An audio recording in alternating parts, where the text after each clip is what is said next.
Hello viewers, আপনারা সবাই জানেন যে এসির কম্প্রেসার অ্যাভেলেবেল ব্লাস্ট হয়ে থাকে। এই জন্য টেকনিশিয়ানরাও সবসময় ভয়ে থাকে, কত দূর থেকে গ্যাস চার্জ করছে কম্প্রেসার ব্লাস্ট হওয়ার ভয়ে।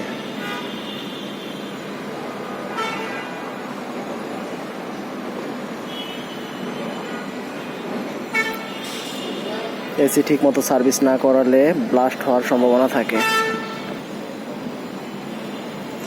এই জন্য সবাই এসি সবসময় সার্ভিসিং বা চেক আপ করে রাখবেন। শীতে এসি বন্ধ থাকার পরও টেকনিশিয়ান দিয়ে এসি চেক করে চালানো অনেক ভালো। টেকনিশিয়ানরা যদি এত ভয়ে থাকে তাহলে কাস্টমার কিভাবে এসি চালাবে? এই জন্য চেক করে চালানোটাই বেটার। ওকে, সবাই আমার চ্যানেলটি সাবস্ক্রাইব করে দিবেন, বেশি বেশি করে শেয়ার করে দিবেন।